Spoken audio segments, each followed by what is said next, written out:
Assalamualaikum warahmatullahi wabarakatuh.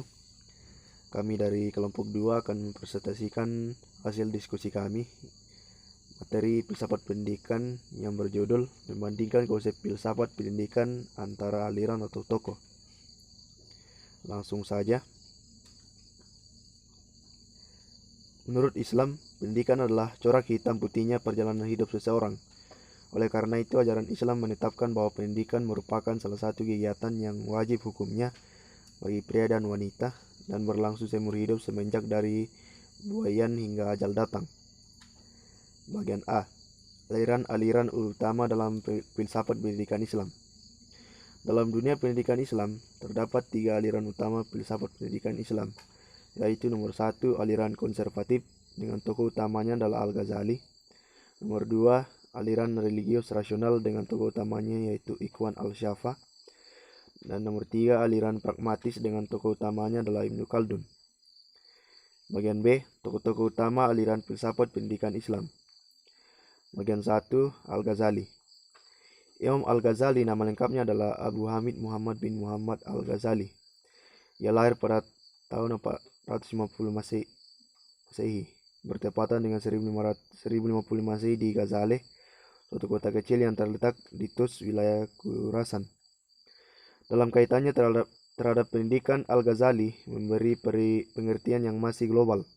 Selain karena memang dalam kitabnya yang paling masyhur, Ihya Ulumuddin, tidak dijelaskan secara rigid tentang pendidikan, sehingga kita hanya bisa mengumpulkan pengertian pendidikan menurut Al-Ghazali yang dikaitkan lewat unsur-unsur pembentukan pendidikan yang ia sampaikan, yaitu sesungguhnya hasil ilmu itu ialah mendekatkan diri kepada Allah, Tuhan semesta alam, dan ini sesungguhnya adalah dengan ilmu yang berkembang melalui pengajaran dan bukan ilmu yang tidak berkembang. Nomor 2, Ikhwan Al-Shafa. Ikhwan Al-Shafa adalah nama sekelompok pemikir muslim rahasia dalam kurung filosiko-religius, berasal dari sekte Syiah Islamiyah yang lahir di tengah-tengah komunitas Sunni sekitar abad ke-4 atau 10 Masehi di Basrah. Cara mendapatkan ilmu menurut Ikhwan Al-Shafa, pengetahuan umum dapat diperoleh dengan 3 cara, yaitu nomor 1, dengan pancendra. Pancendra hanya dapat memperoleh pengetahuan tentang perubahan-perubahan yang mudah ditangkap oleh indera dan yang kita ketahui hanyalah perubahan-perubahan ruang dan waktu. Nomor 2, dengan akal prima atau berpikir murni. Akal murni juga harus dibantu oleh indera. Nomor 3, melalui inisiasi. Cara ini berkaitan erat dengan doktrin esoteris Ikhwan Al-Shafa.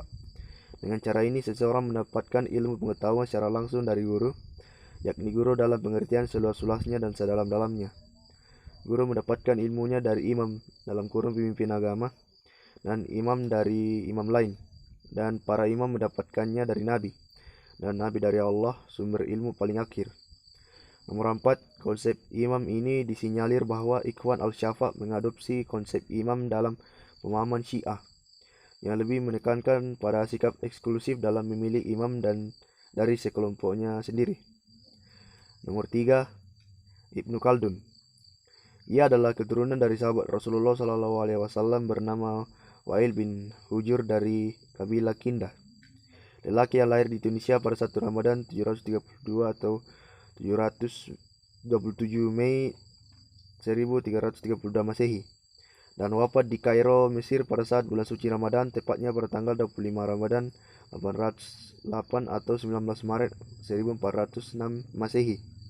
Ibnu Khaldun dikenal sebagai sejarawan dan bapak sosiologi Islam yang hafal Al-Quran sejak usia dini. Di sinilah keunikan pemikiran Ibnu Khaldun dibandingkan dengan ahli-ahli pendidikan pada masanya, dan kiranya hanya kelompok Ikhwan Al-Shafa yang mempunyai pemikiran serupa. Meski masih kalah eksplisit pada dataran ini, Ibnu Khaldun berusaha menyelesaikan masalah yang hingga kini masih diperdebatkan, yaitu mengenai apakah prestasi dan keberhasilan dalam pembelajaran dalam kurun pengajaran itu hal yang bersifat bakat bawaan atau kemampuan hasil belajar. Dia tampaknya cenderung pada pendapat terakhir, dalam kurung kemampuan hasil belajar. Sebagaimana dinyatakannya, sesungguhnya kepemimpinan dalam ilmu dan pemahaman mendalam terhadapnya hanya bisa dicapai dengan pengusahaan penuh atau profesionalitas prinsip-prinsip dasar. rumus-rumus dan seluk-beluk problematika ilmu terkait. Materi selanjutnya akan dibawakan oleh saudari Ramdhani Anissa. Materi selanjutnya adalah perbandingan filsafat pendidikan Islam dengan filsafat pendidikan Barat. Sejarah perkembangan dan pemikiran filsafat pendidikan Barat. Dalam catatan sejarah, diketahui filsafat Barat bermula di Yunani. Bangsa Yunani merupakan bangsa pertama yang menggunakan akal untuk berpikir. Hal ini dikarenakan kesenangannya merantau sehingga mereka mampu berpikir secara bebas. Saat Yunani kuno, agama berpengaruh, namun yang dominan adalah filsafat. Tokohnya saat itu adalah Thales. Ia mengemukakan esensi segala sesuatu adalah air. Selanjutnya, pada abad pertengahan dunia barat didominasi oleh dogmatisme gereja. Saat itu pendidikan diserahkan pada gereja, sehingga masa itu disebut masa skolastik. Setelah itu tiba masa Renaissance yang memisahkan antara ilmu pengetahuan dan agama. Pada masa Renaissance muncul bapak filsafat René Descartes. Ia mempelopori aliran rasionalisme dengan mengutamakan akal sebagai sumber pengetahuan. Selanjutnya muncul aliran empirisme dengan pelopornya Thomas Hobbes dan John Locke. Aliran ini menganggap pengalaman merupakan sumber pengetahuan. Lalu muncul aliran idealisme transendental dengan tokohnya Immanuel Kant. Aliran ini menganggap pengetahuan merupakan sintesa antara apa yang secara a priori dan a posteriori. Aliran filsafat lain juga muncul, yaitu aliran positivisme yang dipelopori oleh Saint-Simon dan dikembangkan oleh Auguste Comte. Dalam aliran ini, kebenaran metafisik ditolak. Berikutnya, aliran positivisme melahirkan aliran yang bertumpu pada hal-hal bersifat materi atau kebendaan yang dikenal dengan aliran materialisme. Di antara tokohnya adalah Hobbes dan Karl Marx.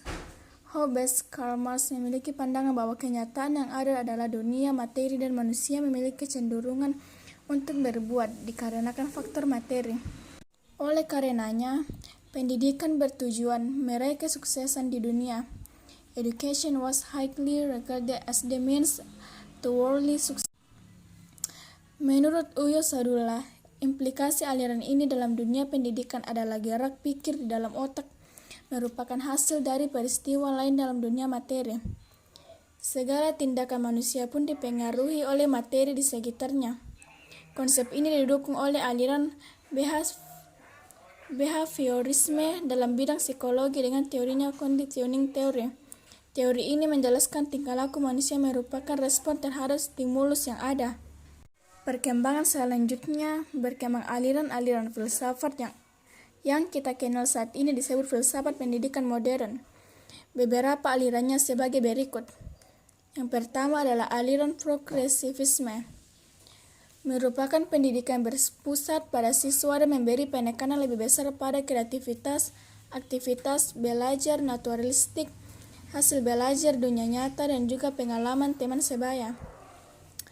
Tokoh-tokoh aliran progresivisme diantaranya yang pertama adalah William James. James berkeyakinan bahwa otak atau pikiran seperti juga aspek dari eksistensi organik harus mempunyai fungsi biologis dan nilai kelanjutan hidup. Dan dia menegaskan agar fungsi otak atau pikiran itu dipelajari sebagai bagian dari mata pelajaran pokok dari ilmu pengetahuan alam. Dari James menolong untuk membebaskan ilmu jiwa prakonsepsi teologis dan menempatkannya di atas dasar ilmu perilaku. Yang kedua adalah John Dewey. Teori Dewey tentang sekolah adalah progresivisme yang lebih menekankan kepada anak didik dan minatnya daripada mata pelajarannya sendiri. Maka muncullah Child-Centered Curriculum dan Child-Centered School. Progresivisme mempersiapkan anak masa kini dibandingkan masa depan yang belum jelas. Yang ketiga adalah Hans Feihinger. Menurutnya, tahun itu hanya mempunyai arti praktis. Persesuaian dengan objeknya mungkin dibuktikan. Satu-satunya ukuran bagi berpikir ialah gunanya untuk mempengaruhi kejadian-kejadian di dunia. Aliran yang kedua, aliran esensialisme. Esensialisme adalah filsafat pendidikan yang didasarkan pada nilai-nilai kebudayaan yang telah ada sejak awal peradaban umat manusia. Adapun prinsip-prinsip esensialisme diantaranya: pertama, esensialisme berakar pada ungkapan realisme objektif dan idealisme objektif yang modern, yaitu alam semesta diatur oleh hukum alam sehingga tugas manusia memahami hukum alam adalah dalam rangka penyesuaian diri dan pengelolaannya. Yang kedua, sarana pendidikan adalah mengenalkan siswa pada karakter alam dan warisan budaya. Pendidikan harus dibangun atas nilai-nilai yang kukuh, tetap, dan stabil. Yang ketiga, nilai kebenaran bersifat korespondasi, berhubungan antara gagasan fakta secara objektif. Yang keempat, bersifat konservatif atau pelestarian budaya, dengan merefleksikan humanisme klasik yang berkembang pada zaman Renaissance. Terus ketiga, aliran perennialisme. Kata perennialisme diambil dari kata perennial yang dalam Explore Learning Dictionary of Current English diartikan sebagai lasting for a very long time, abadi atau kekal. Tokoh-tokoh aliran perennialisme diantaranya ialah Aristoteles. Ia merupakan pendiri utama dari aliran filsafat ini. Kemudian didukung dan dilanjutkan St. Thomas Aquinas sebagai pemburu dan reformer utama dalam abad ke-13. Perennialisme memandang bahwa kepercayaan aksiomatasi zaman kuno dan abad pertengahan perlu dijadikan dasar penyusun konsep filsafat dan pendidikan zaman sekarang. Yang keempat, aliran rekonstruksionalisme. Kata rekonstruksionalisme dalam bahasa Inggris reconstruct, yang berarti menyusun kembali. Dalam konteks filsafat pendidikan, aliran rekonstruksionalisme adalah suatu aliran yang berusaha merombak tata susunan lama dan membangun tata susunan hidup budaya yang bercorak modern. Aliran rekonstruksionalisme pada prinsipnya sepaham dengan aliran perennialisme, yaitu hendak menyatakan krisis kebudayaan modern. Walaupun demikian, prinsip yang dimiliki oleh aliran rekonstruksionalisme tidaklah sama dengan prinsip yang dipegang oleh aliran perennialisme. Keduanya mempunyai visi dan cara yang berbeda dalam pemecahan yang akan ditempuh untuk mengembalikan kebudayaan yang serasi dalam kehidupan. Aliran perennialisme ini memiliki cara sendiri, yaitu dengan kembali ke alam kebudayaan lama atau dikenal dengan residual culture yang mereka anggap paling ideal. Sedangkan itu, aliran rekonstruksionalisme menempuhnya dengan jalan berupaya membina suatu konsensus yang paling luas dan mengenai tujuan pokok dan tertinggi dalam kehidupan umat manusia. Rekonstruksionalisme dipelopori oleh George Court dan Harold Rook pada tahun 1930, ingin membangun masyarakat baru, masyarakat yang pantas dan adil. Beberapa tokoh lain dalam aliran ini, Caroline Pratt, George Kuhn, dan Harold Root. Rekonstruksionalisme merupakan kelanjutan dari gerakan progresivisme. Gerakan ini lahir didasarkan atas suatu anggapan bahwa kaum progresif hanya memiliki dan melibatkan diri dengan masalah-masalah masyarakat yang ada sekarang. Aliran yang terakhir yaitu aliran eksistensialisme. Disimpulkan oleh Franklin Morris dalam Eksistensialisme dan Education bahwa eksistensialisme tidak menghendaki adanya aturan-aturan pendidikan dalam segala bentuk. Oleh sebab itu, eksistensialisme dalam hal ini menolak bentuk-bentuk pendidikan sebagaimana yang ada sekarang. Adapun kesimpulan yang kami rangkum yaitu filsafat pendidikan Barat dan Islam sama-sama terpengaruh oleh filsafat Yunani. Seiring perkembangannya memiliki berbagai aliran yang mampu memberikan karakter di dunia pendidikan. itu sendiri.